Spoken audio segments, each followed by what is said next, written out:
Please. No, there we go.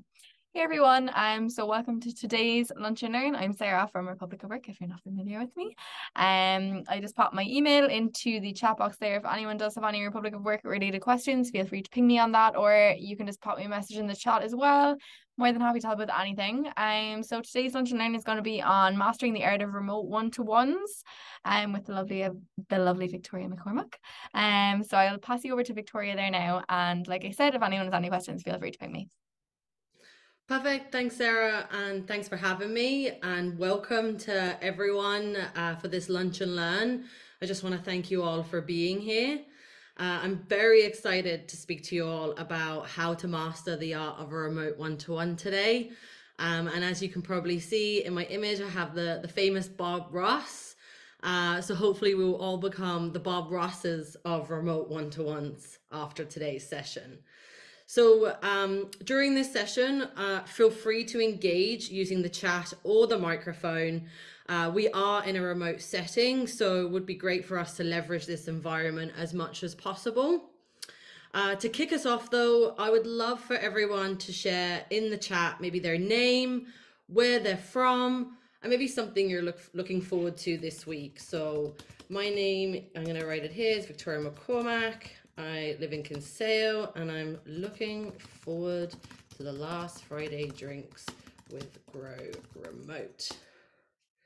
So I'd love to see you write in the chat, get familiar with it. It's the chat function you use in Zoom. So while you're typing, I will continue to the next piece. So when we work remotely, the contact we have with our manager and even peers can occur less, as we no longer see them pottering around the office. It's so vital that remote one-to-ones have the right impact and are sustained, as the benefits can be huge. Right now, you probably are aware that people want more flexibility at work and to feel like a sense of purpose. And you can achieve this in your one-to-ones, as they are a place for people to connect with one another. You can provide coaching, mentorship, share context, or even vent about frustrations. So during today's session, we'll start with an activity to get us aligned, and then focus on some of the best practices for a one-to-one. I'm also going to unpack some questions you can store in your toolkit so that you can have impactful conversations. So I can see there we've got some messages before I go on for myself. Okay, Owen O'Shea's in Passage West. Welcome, Owen. Didn't know about the Grow Remote drinks. Well, I'll have a link for you at the end of this session. So I'll definitely hope to see you there. Welcome, Lucy, and you're with your consulting company. And yes, many years of remote working. Hopefully you'll learn something new today. So to kick us off for myself before we get into the nitty gritty of everything. So as I said, I'm Victoria. I live in Kinsale. You can probably tell from the accent, I'm from the UK, but have lived here since 2007. I have my own consultancy business called PM Solutions. And our mission is to empower businesses to overcome problems and thrive in the face of uncertainty. And the last few years have definitely been uncertain. So we provide business and management consultancy, followed by training, mentorship, and coaching. And clients would look at me as the personal trainer to their business. I have had the pleasure to work remotely for 10 years and have 8 years leadership experience in companies such as Apple and Shopify. And I'm hugely passionate about creating community and getting people together to solve problems. I always say a problem shared is a problem halved. So that's a little bit about me. I have attached a QR code on the screen. If you want to use that, that will take you to my LinkedIn. Please feel free to connect with me. I love connecting with new people, hearing about your story. So if you want to have a coffee chat in the near future, I encourage you to reach out to me. So let's dive in to the the nitty-gritty of the presentation. So before we go into the activity, I want to kind of set a scene. So to kick us off and dive into this topic, we've got someone called Donal and Jenny who work together remotely. They're meant to have a scheduled one-to-one each week, but what happens is Jenny is frequently late when it is scheduled, and always spends 5 minutes apologizing due to wrapping up other conversations up. Neither Donal or Jenny brings an agenda, and due to them not documenting their discussions previously, it's never easy to know where to pick up from. So they chat about what's top of mind, which sometimes feels like a shopping list. I'm curious, does any of this sound familiar? Because it certainly does to me in some one-to-ones. So I've set the scene, and you probably know these scenarios can happen to the best of us. And before we discuss kind of what good looks like in a remote one-to-one, I want to get us on the same page and aligned on the impact of these behaviors. So you probably see a website here. So you've got www.menteecom. I'd like you to go to this website, and you'll be asked to enter in a code. And you'll be asked a question around the impact of a bad one-to-one and how it affects us. So in one word, how do you feel after a bad one-to-one? So just pop in like a few words there. You have like 3 boxes. You can put 1 word in each. And I'd love to hear what you are feeling. And I have a word cloud.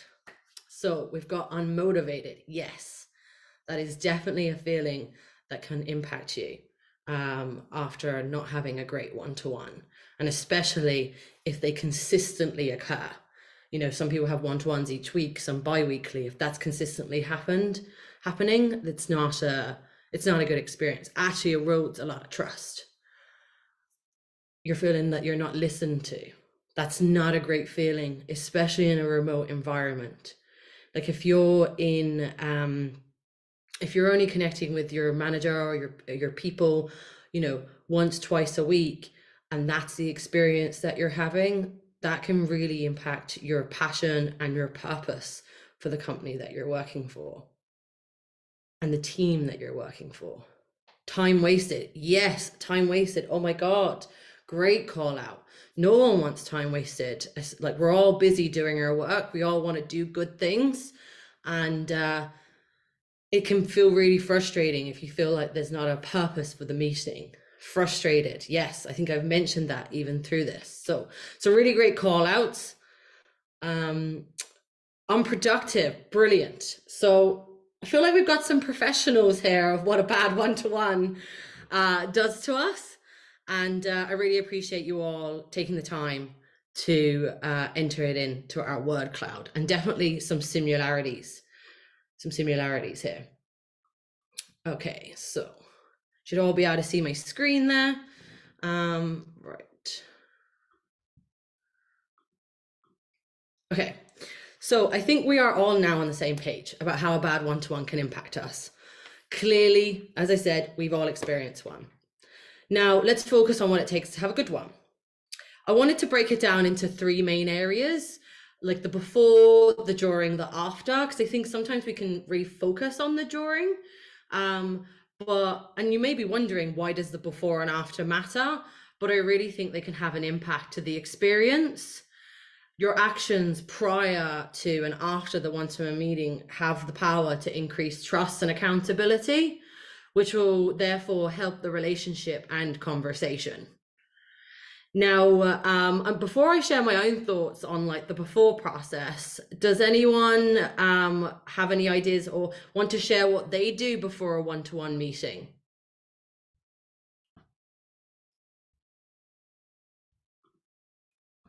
Victoria, I would circulate the agenda. Yeah. Yeah. Love that, Lucy. Yes, circulate the agenda. And do you want to share why, Lucy? Well, the team meeting I'm referring to is 30 minutes, or it should be.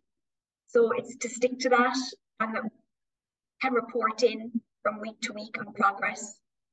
Or Yeah. if there's anything under A or B, then people have space to talk. Or take it offline if it's not relevant to the whole team. Makes sense. Exactly. It actually will save you a lot of time. Speaking of which, I will actually have an article to share with you about the impact of a bad one-on-one on time. So thanks for that, Lucy. Really great points there. So with the before, as a leader, I understand schedules can often be inundated and it can be really hard to find time for a one-to-one. It can lead to frequent cancellations because you believe you have more time sensitive things to deal with. You know, leadership is hard. And sometimes it can be hard to balance the priorities, but scheduling these meetings matters. And a big thing here is consistency. According to a Harvard Business Review, a cancelled 15 to 30-minute conversation with an employee can lead to greater problems in the long term. It can have unnecessary communication because you're getting those Slack messages coming through because they're having to ask questions because they haven't had a designated meeting. It can decrease productivity, and we've got that in our word cloud, unproductive. And with that, I have the article here in case anyone would like to read up on it. So I'll just pop that into the chat in case you're curious. When you cancel a one-to-one, you also risk showing your employees that they're not a priority, which will erode trust. Now, I understand there will be times you can't attend, but try to keep these at a minimum and always reschedule, because you're showing the employee that they matter and that this meeting is a priority. As the manager, make a commitment to a specific day, time, and frequency that's dedicated to the one-to-one, and have an open conversation about what will work best for both of you. It's a two-way street. It's a two-way meeting. As remote workers want more flexibility, you can actually provide this. I'm not sure, does anyone know what I mean by calendar privileges or event privileges in a calendar? Feel free to come on mic or write in the chat. No. Okay, perfect. No worries, Owen. So when I say calendar privileges, when you're like organizing an event, like let's say for Google Calendar, if you're the owner of the event, that means you are the only person that can change it. Exactly. So that's exactly it, Ronan. So you want people, give them the responsibility that they can modify it, give them the flexibility. As much as you're committing to a specific day and time, it's really good to give them the flexibility to move it if they've got something else going on. Maybe it's a big project meeting, maybe an incident has occurred, or maybe there's a town hall that's occurring. It also allows you as a manager to not feel like you're having to control everything. And with that, by providing that responsibility, you're also demonstrating trust. So, and it gives them the flexibility. So I invite you, next time you're scheduling a one-to-one, click that modify the event tick. It could go a long way. So set the expectation. This is a space for the employee to connect with the lead, and it's a shared responsibility. I think sometimes in one-to-ones, we think that we should be owning it as like a manager, but it's also something where or peer-to-peer, it's just shared responsibility. It's not one person owning it. And this is actually the time where you can connect with your employee once a week, bi-weekly. And it's important to show the individuals who are coming to those meetings the clear expectations. So always be prepared. I understand our schedules can be busy, and you're kind of just jumping into the next meeting, but this is the time that you get to connect with someone and build relationships. And in a remote setting, that time is critical. So take time to review your notes from the last one-to-one. Hold your team accountable and show you're invested in their development, and set the expectation from employees to add to the agenda items they wish to discuss. Set the expectation of 24 hours before the meeting, because that gives you a bit of time, and this shows that you're invested in their growth. And I'm not sure if you've got your own tools that you're using. I'm a massive fan of Fellow for like documenting points, ticking them off. It's a tooling that's out there, and it will help you ensure that you cover all necessary topics. And also, if you're consistently documenting this, if you're looking to, show your impact on a performance review, annual or quarterly, to get that bonus or raise, you can go back through all these notes and see what you've done and discussed and contributed.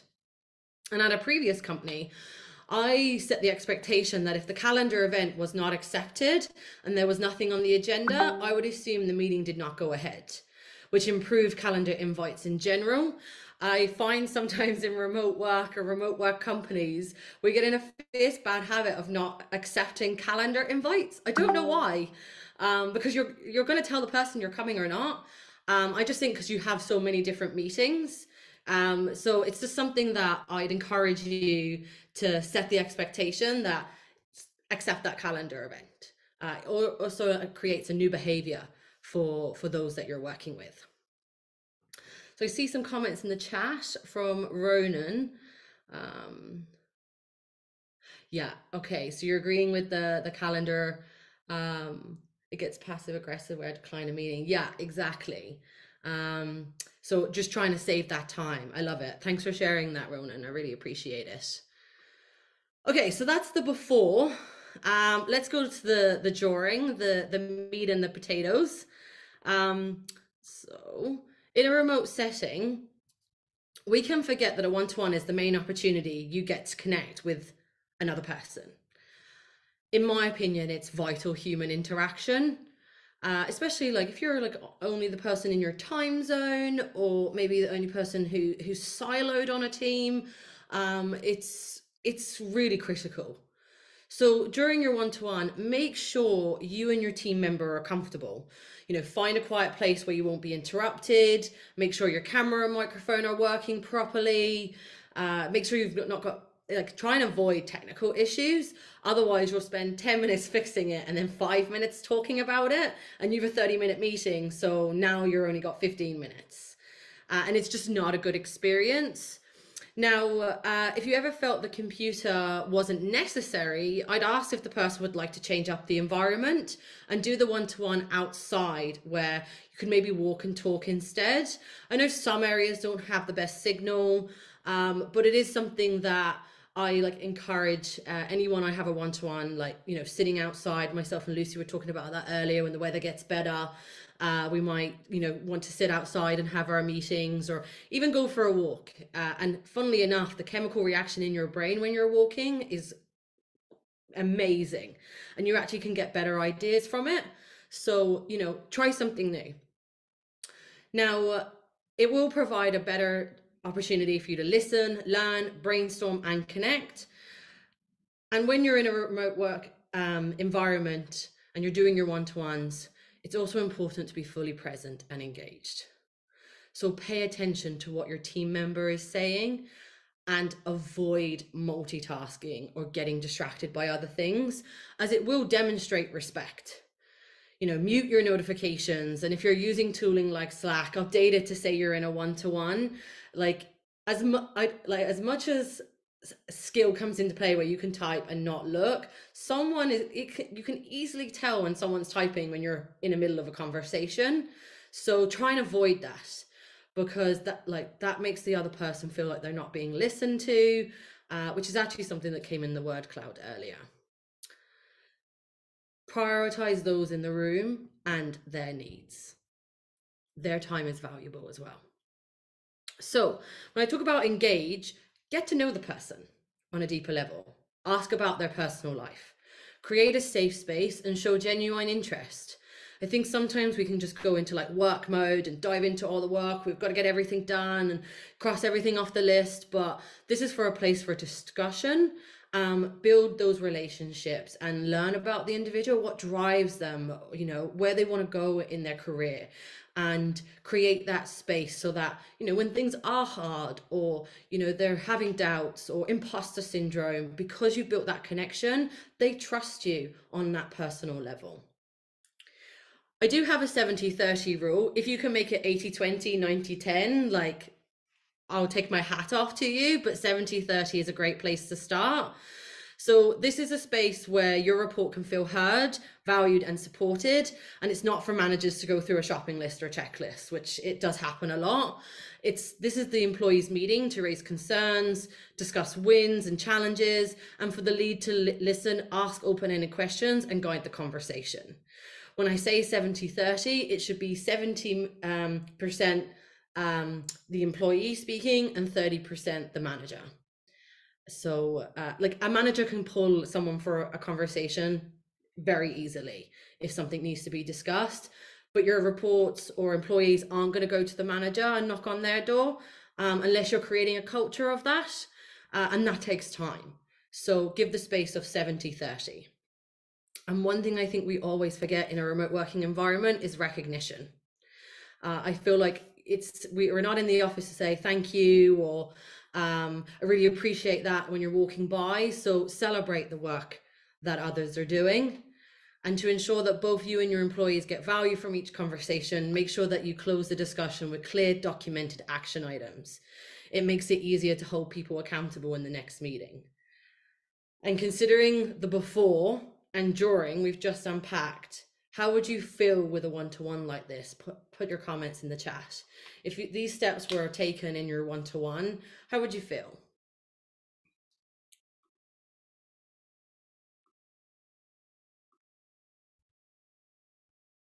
I can see in the chat here, we've got Lucy, she goes for a lunchtime walk and talks in your local park. I love that. Feels like I'm in the West Wing when I'm in having a walk and talk. Owen says you'd feel energized. Amazing. And that's what I like. If I was leading a one-to-one, that's what I would want the person with me to feel: energized, empowered, motivated, excited. Like, I think it really can have an impact. And as Lucy says, it would be time well spent. Exactly. And time is precious. Okay, so after the meeting, finalize and document the notes on what was discussed and send a follow-up email or message to your team member to recap and confirm any action items or next steps. This helps ensure everyone is on the same page and that any issues or concerns are addressed.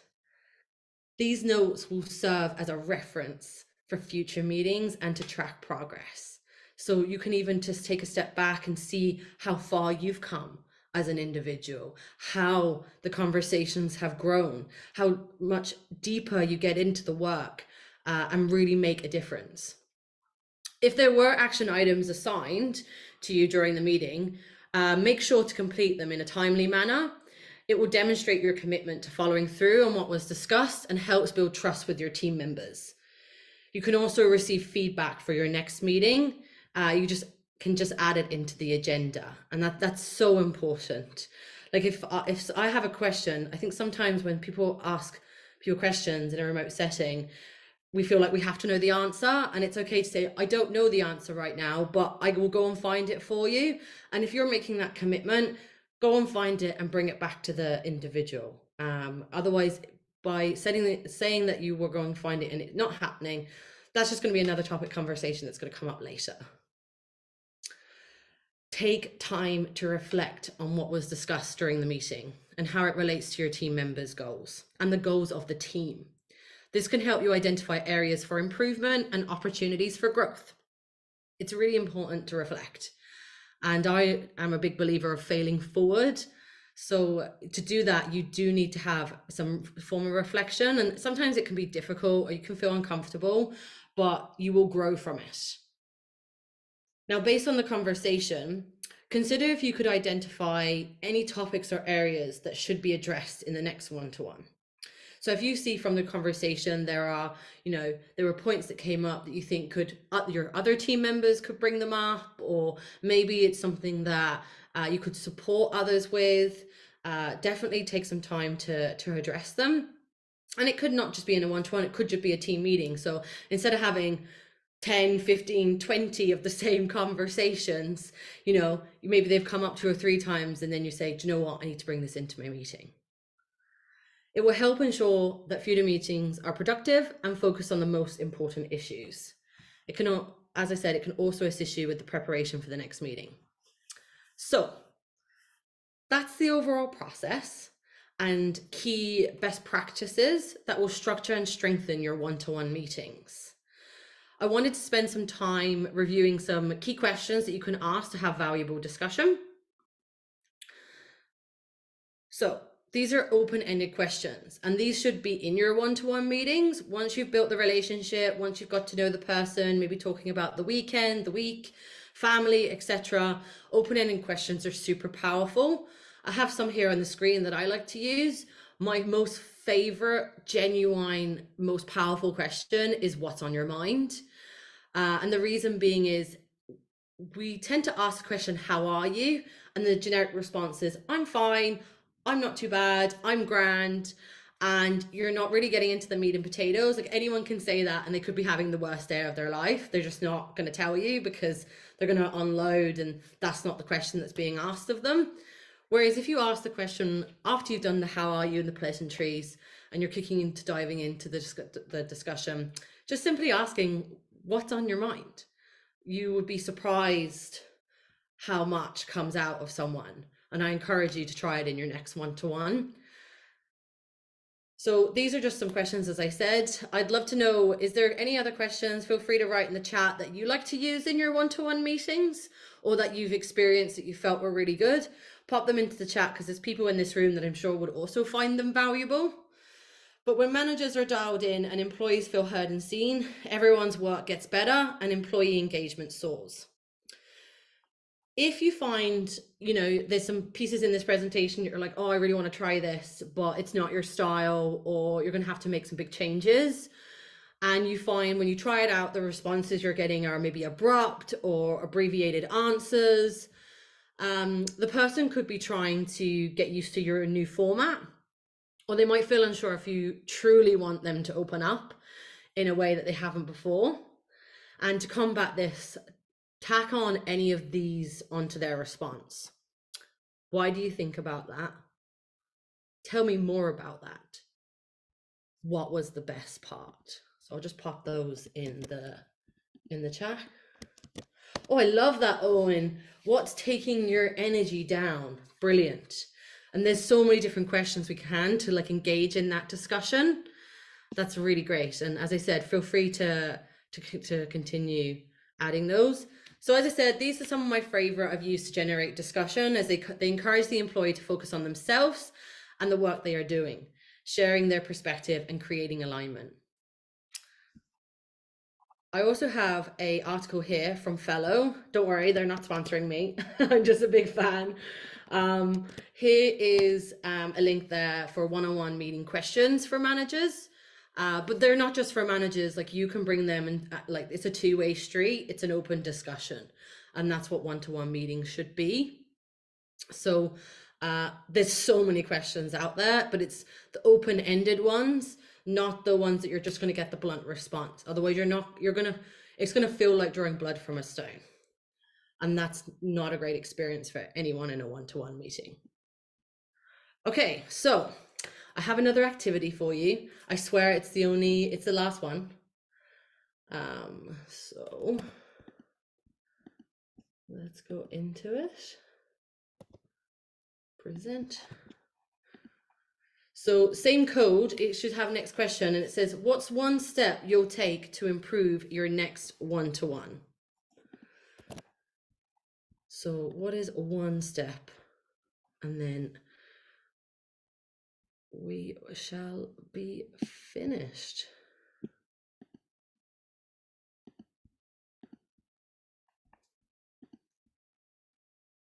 There you go, I have it there. So just take your time. So what's one step? I know obviously it's a lot of information, and this is being recorded. So if you want to go back, you want to check it, you want to remind yourself, or you think it will be of value to anyone, feel free to share it once it's uploaded. It's going to be on the Republic of Work YouTube page. And hopefully there's some bits and pieces in here that will really help have an impactful conversation and really make your one-to-ones super strong. The stronger they are, the stronger you can make your team, and also the happiness and culture within your team. Ask what is on their mind. Love that. Yeah, it's a really great question. You'd be surprised on how much it can actually bring into the discussion. So while we're just putting in those responses, I just said I'd ask, does anyone have any questions, thoughts, comments? Totally okay if you'd want to go and finish eating your lunches, because it looks like it's getting dry here in Cork, but I just wanted to see, does anyone have any questions?